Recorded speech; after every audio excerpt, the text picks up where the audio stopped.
I first started thinking about the subject I want to talk about today when I was listening to the news coverage of Cyclone Yasi as a 200-year storm. The term's not exactly inaccurate. It's a way of saying that there's a 0.5% chance that a storm of that kind of severity will occur. But the implication is that storms that large will only occur every 200 years when the confluence of extreme weather events recently suggests otherwise. Other phrases that the media use as if to neutralise the looming threat of climate change include a lot of talk of the unexpected ferocity of Mother Nature. But this event, as with any other recent extreme climactic events, was not unexpected. As Germaine Greer wrote in The Guardian just after the Brisbane floods, in 1989-90, La Nina brought flooding to the New South Wales and Victoria. In 98, to New South Wales and Queensland. Dr Andrew Watkins, manager of the Bureau's Climate Prediction Services, told the media, computer model forecasts show significant likelihood of a La Nina in 2010. 6 months ago, people were told to get ready for a wet late winter and a soaked spring and summer. But what did the people in the government do? Nothing. They said, she'll be right, mate, and she wasn't. In 1970, a book was published. I actually left it in the green room. I was going to wave it at you. It's got a fabulous cover from 1970, which is when it was first published. It was, and I quote, a book about what happens to people when they're overwhelmed by change. It's about the ways in which we adapt or fail to adapt to the future. And he called this failure to adapt an illness, and he called that illness future shock. Change roaring through society, this is a quote, widens the gap between what we believe and what really is, between the existing images and the reality they are supposed to reflect. When this gap is only moderate, we can cope more or less rationally with change. We can react sanely to new conditions. We have a grip on reality. When this gap grows too wide, however, we find ourselves increasingly unable to cope. We respond inappropriately. We become ineffectual, withdraw or simply panic. At the final extreme, when the gap grows too wide, we suffer psychosis or even death. Now, that obviously sounds very extreme, though I don't think the extremity of what he's saying is as inaccurate as we like to think, and he's certainly not alone in thinking that our inability to deal with change can lead to death. In a recent discussion of climate change, Noam Chomsky said, a documentary he was in, he said bluntly that the state of political debate in the US effectively, quote, sounded a death knell for the species. Future Shock has sold 6 million copies. In the 40 years since its publication, the rate of change, which was extraordinary back then, has become even more exponential. And if a large number of us weren't coping back then, how are we coping now? As a way into talking about ideas around change, I wanted to start with books like Future Shock. Is it possible to even sell 6 million copies of a printed object anymore, given the fragmenting of the market, the publishing industry, the modes of distribution? These are important questions to be asking about something we care a lot about. For the English poet John Milton, and here I quote Jane Gleeson White from last December's edition of Meanjin, books are not absolutely dead things, but contain the essence of their author's living intellect. And so for Milton, as good almost kill a man as kill a good book. Who kills a man kills a reasonable creature, God's image, but he who destroys a good book kills reason itself, kills the image of God. The first book, the Gutenberg Bible, was printed in 1456, and for the next 50 years the change in and capacity for the communication and distribution of ideas was really revolutionary. And that period of change has only been repeated in recent years, which have been similarly tumultuous and revolution in terms of books and communication of ideas. So the first year I worked in publishing, we were literally physically pasting the book up. That was in the 80s, and you had to make sure that you didn't paste them up in the wrong order. And indeed, we sometimes did paste them up in the wrong order, and sometimes we didn't notice. Shockingly, often no one would notice, other than the author, who would point it out politely and you'd fix up on the reprint. So the change has been rapid, and there's the current debate, I think, has actually become as essential as what is a book? Does it have to be print? Do we have to own a physical copy? Where do we buy it? Melbourne's always held its own when it comes to bookshops. It has more bookshops per capita than anywhere else in the country. In 1900, imagine how, I can't remember how small Melbourne was then, but it was a lot smaller, Carlton alone had 15 booksellers. There's always been an abundance of specialist bookshops in Melbourne. The most famous of these was E.W. Cole's Book Arcade, which was as much a circus as a bookshop. It doesn't exist anymore, but many other specialist shops have, and they include the Foreign Language Bookshop, China Books, Sandra Isles' Natural History Books, Books for Cooks, Metropolis, Rendezvous, Kill City, Polyester, Minotaur, Little Book Room, Hares and Hyenas. Until recently, one notable thing about Melbourne and specialist bookstore scene was the vibrant, radical nature of many of those bookshops. The new International Bookshop at Trades Hall is an enduring example, but a lot of other shops have closed that specialised in politics. Now, the debate around the collapse of Red Group in Australia and the Borders and Angus and Robinson stores is just the most recent example of the flux the publishing industry is in. And while there's a large range of reason for Red Group's collapse, there's no doubt their imminent closure signals the beginnings of the shrinking in the number of physical bookshops that exist in this city, in Australia and in the world. One of the reasons traditional bookshops are under pressure is the rise of online buying. Chris Flynn wrote a controversial post on bookshops recently in which he added up the amount it would cost to buy a year of books, as in his year of books, or all the books he had got in 2009, 2010, from Book Depository, which is an online store, Borders and Readings. The books would have cost him $1,487 from Book Depository, $2,350 from Readings, $2,738 from Borders. Now, a few weeks ago, Readings launched its new e-store in partnership with Bookish, and I do have to sort of signal that I have had some involvement with Bookish. And in Bookish, if you buy a book through Bookish and through the Readings e-store, what you get is a web link. You get an URL. It's always there when you want it, and you don't have to you don't download anything, and you don't own a file of the book. Now, this triggered a lot of anxiety around issues to do with the ownership. And it's true the digital age is rapidly reformulating our concept of ownership, and these are issues that music listeners have been grappling with for some time. Joseph Pearson, a partner in Bookish, wrote recently, if you own the e-book file locked up with digital rights management, that's actually the most anemic definition of ownership I can think of. I don't see how, short of hacking it, that file is any insurance of your continued access to the book if you purchased it from any of the major e-book platforms. If we ditch that idea, new and perhaps better models of ownership can begin to supplant it. Book ownership doesn't die with a new wave of services. It died in the sense you probably mean with digital rights management. And he goes on.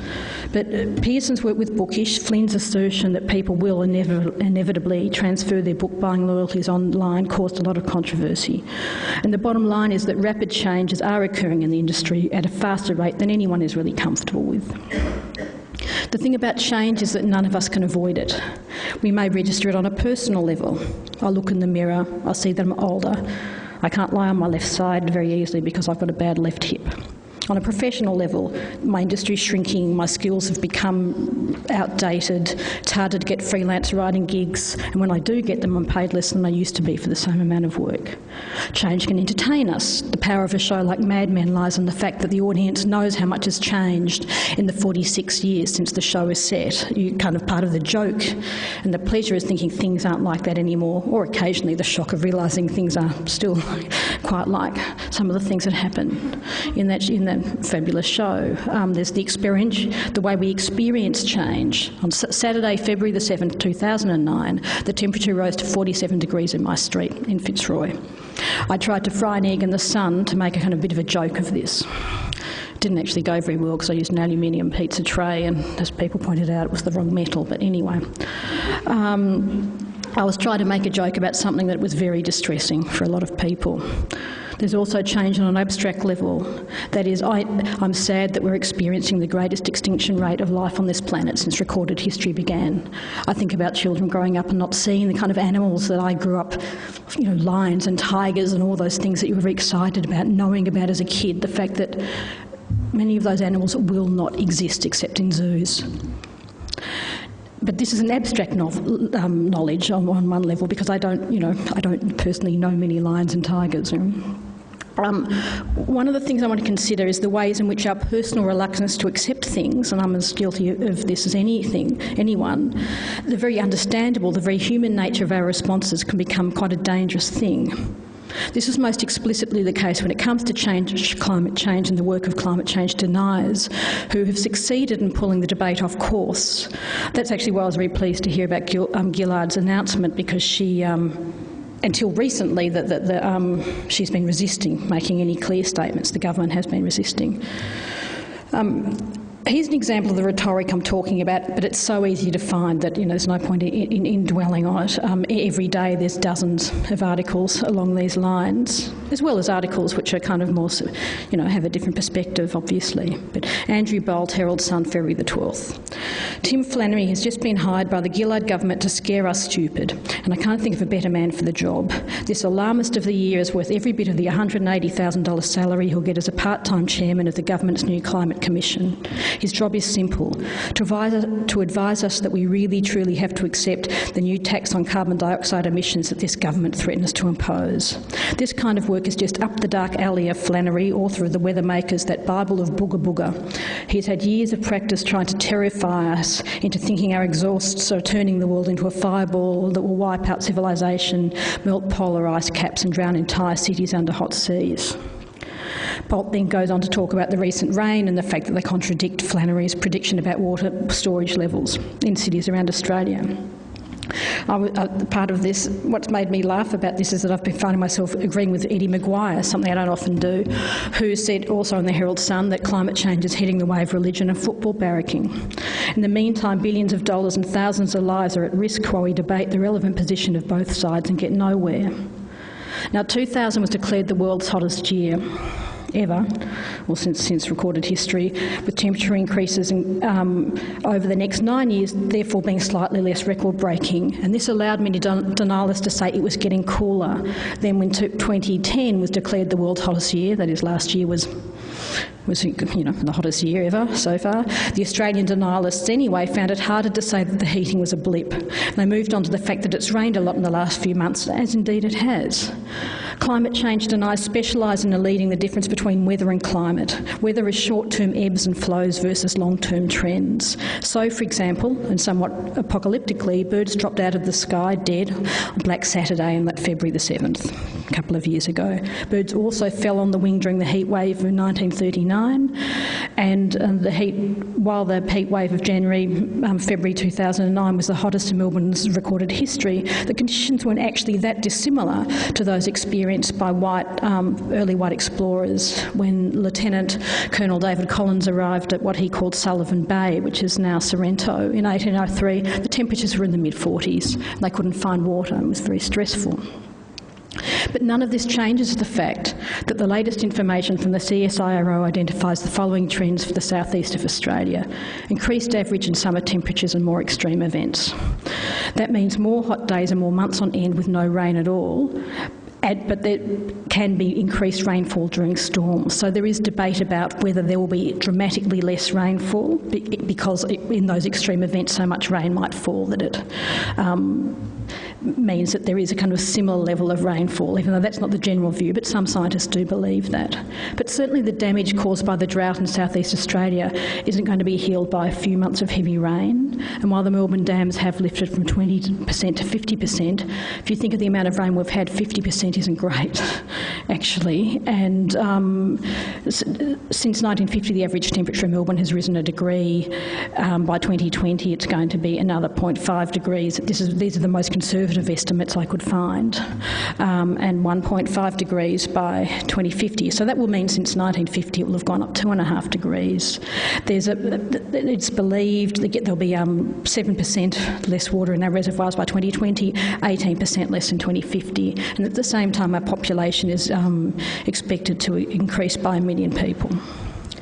An American writer called Naomi Oreskes, she's the author of a book called Merchants of Doubt, argues that there has been consensus that global warming would occur since the 70s, but there wasn't necessarily consensus about what kind of change there would be. The Intergovernmental Environmental Panel on Climate Change, published in 1995, wrote, "The balance of evidence suggests a discernible human impact on global climate." In 2001, the same body said human body activities are modifying the concentration of atmospheric constituents. They went on. In 2005, an initiative was announced to commit the state of California to Kyoto-level controls on greenhouse gas emissions. And the Republican Arnold Schwarzenegger said, "I say the debate is over. We know the science, we see the threat, and we know the time is for action is now."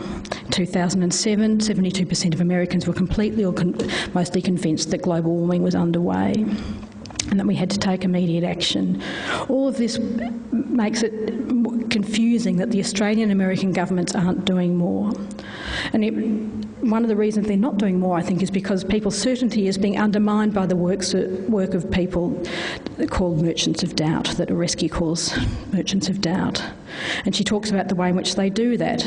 She says the pattern is to cherry-pick data for individual pieces of evidence that don't seem to support the mainstream view, take those bits of evidence out of context, amplify them, make a big fuss. So find one glacier in New Zealand that isn't retreating and insist that there's no global warming, make personal attacks on leading scientists, steal private emails, pressure journalists to write balanced stories giving equal weight to the industry position, even though that position is not supported by scientific evidence.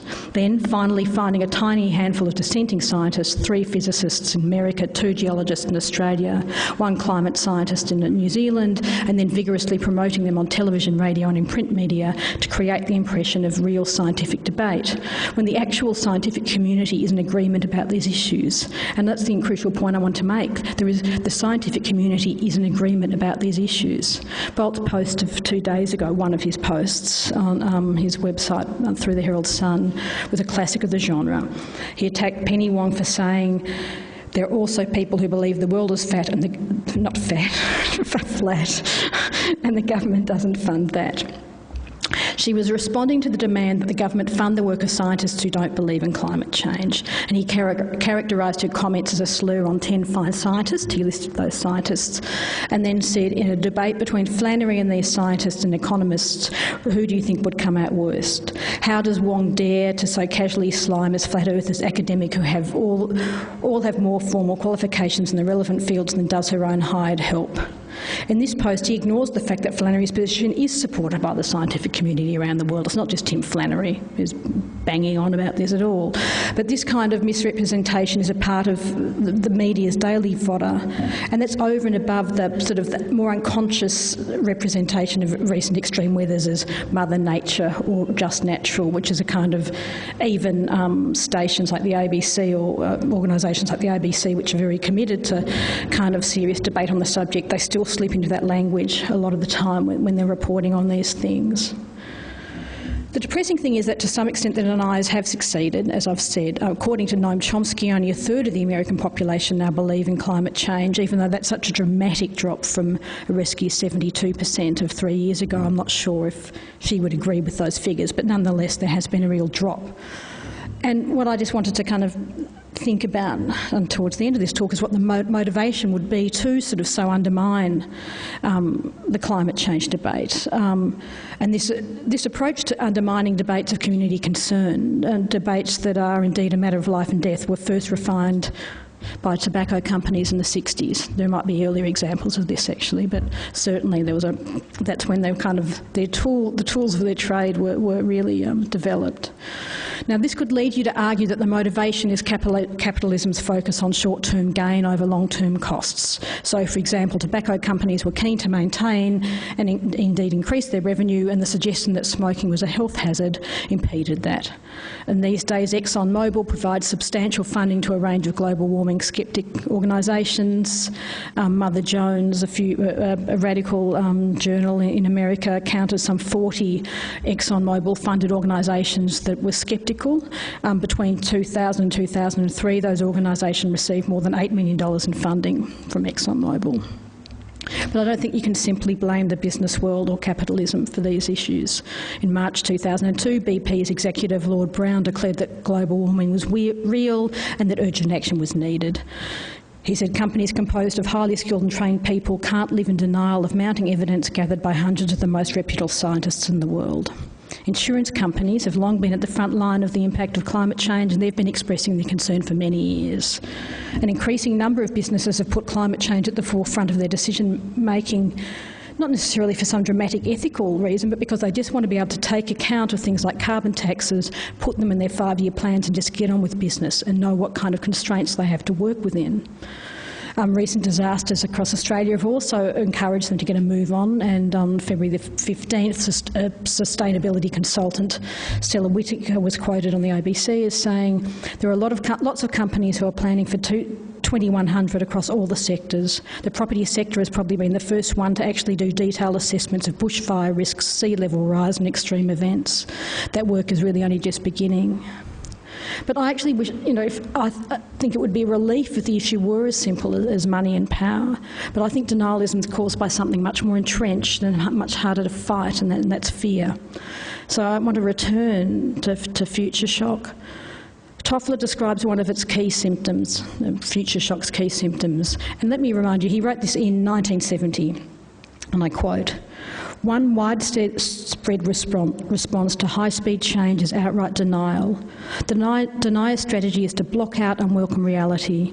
When the demand for decisions reaches crescendo, he flatly refuses to take in new information. Like the disaster victim whose face registers total disbelief, the denier too cannot accept the evidence of his sense. Thus he concludes that things really are the same and that all evidence of change are merely superficial.